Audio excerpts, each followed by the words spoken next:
one pretty girl. He has 9 dogs, 1 headshot, and various types of fishes.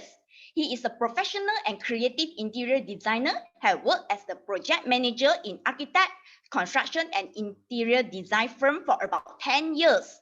And now he is the founder of Aspirica Sendian Berhad. He likes to watching movie, antique collection, listening to the motivation talks, and learning feng shui. He wishes to become the financial freedom, able to expand his business to multinational company and travel around the world. Something no one know about him is actually he is the designer and the master planner for the Telaga Harbour Park Langkawi, from drawing board to for the completion of the whole site, building and the marina. He believes keep on good working, networking, as you never know who will bring us next opportunity is the key to success. Now, let's give a big round of applause to welcome the founder of Aspirica, Jeorge. Jeorge, you have 8 minutes for your presentation. At the 6th minute, you hear the bell rings once, which means it's time, which means you have 2 more minutes to wrap up. At the 8 minutes, you hear the bell rings twice, which means it's time to stop. So now I pass the floor to you, Jeorge. Okay, thank you, everyone. Thank you, Janice, for introduction. My name is Jeorge Goh. Yeah, I'd like to share my my slide to you.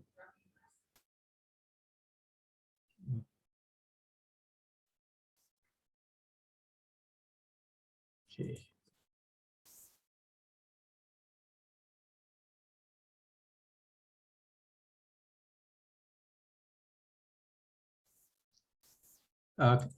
Can anybody see my slide? Yeah, just may carry on.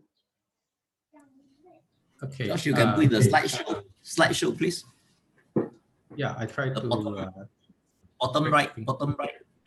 Bottom right. There's a one screen, small little screen. Bottom right. Yeah.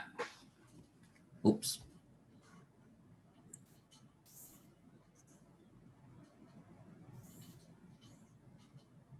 Bottom right. Bottom right. There's a one small like screen display the icon.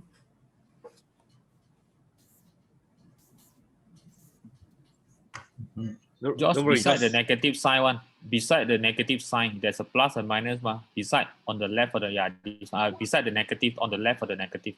Yeah. No. Yeah. No, this one, another one. Yeah, correct. Okay. Yeah, okay. Okay, first of all, I'd like to share regarding the 10 major reasons why you should appoint experienced interior designer. Okay, let me walk through with you. Okay, even though you may know your own source of contractors, like friends or relatives who are doing electrical, color or whatever, but how much do you know about their workmanship? Okay, so normally you're not familiar with them, even they are related to you, but end of the day there will be a lot of argument. And number 2 is will they willing to follow your work schedule? How much job do you give them? So normally if a small job, people won't pay attention with you. So this one will drag the schedule on. And the third thing is the sequence of work.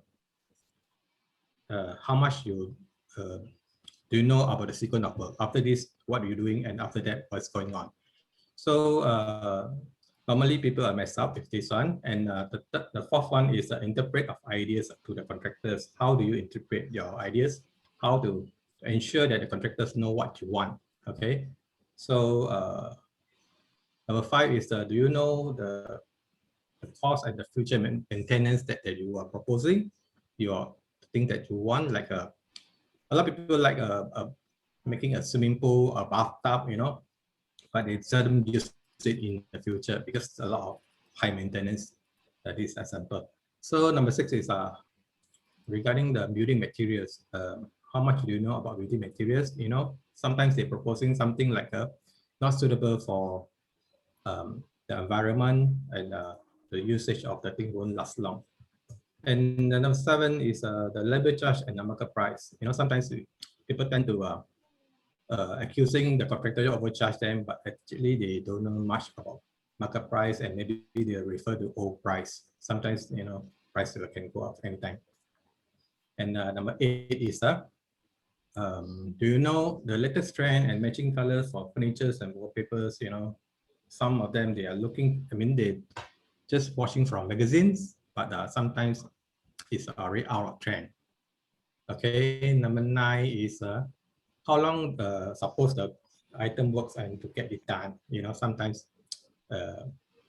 it will dragging for quite some time. You don't know when it's going to be done because you don't know how long will it takes to get the things done. Okay, and number 10 is during the technical solutions, like you know, sometimes you don't even know what's going to happen next. Is something like when things happens, you cannot fit in or anything. So normally it's quite a haywire. So basically, this is the items that the self-taught designer, okay, they think they can, but they don't know what's going on after this. Okay.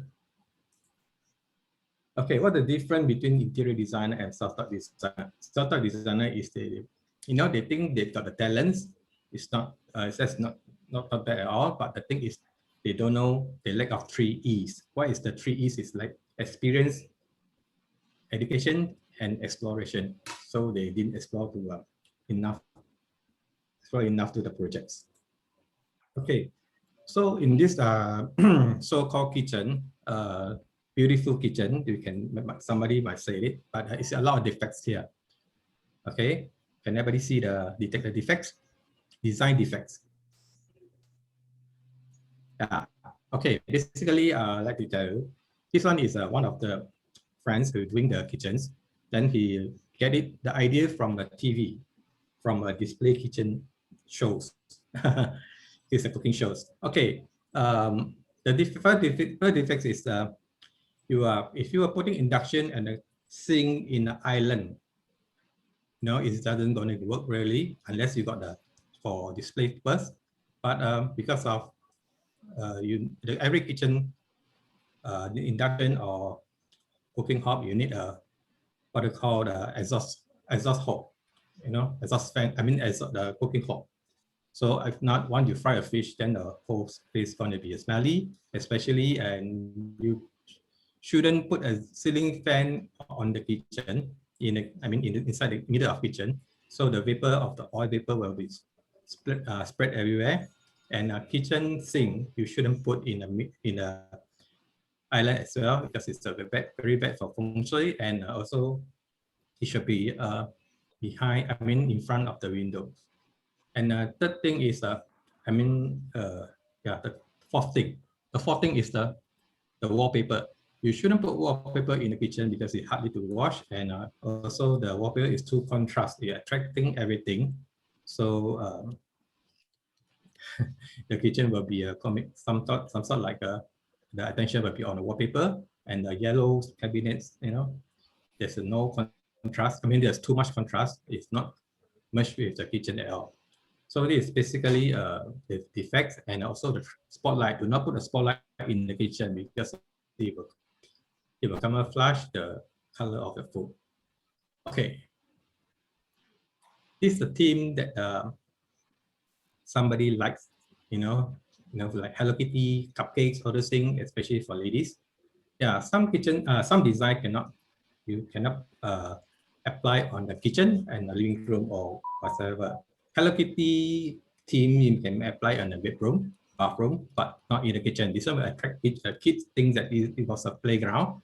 Then they will mess up with your kitchens, and it's quite dangerous to them.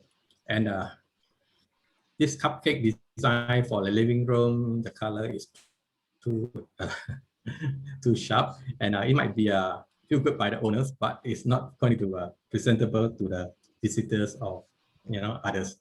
You can put it in the room, but this color might be too sharp for everyone. Yeah. Okay, next. And if you are hiring a direct from a contractor, yeah, if a tailor, they normally will give you this type of kitchen because it's what they're good at, doing tiling work. And you have this in the so-called wet kitchen. But if you design this in a condominium, then it's gonna be a disaster. It's no design at all, but it's George, time up. Oh, I see. Oh, sorry, I think sometimes. Okay. This terminology of the practical of design, and what I do is planning and spacing, recommended 3D designs, and this is advice from my project. Okay, this is all my client, and this is my previous project. Yeah, and we published in magazine years ago. And Face to Listen is those who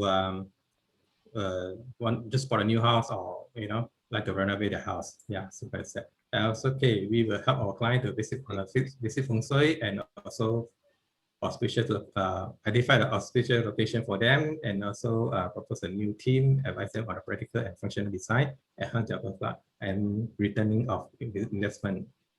Yes, thank you, George. All right. Great presentations. Wow.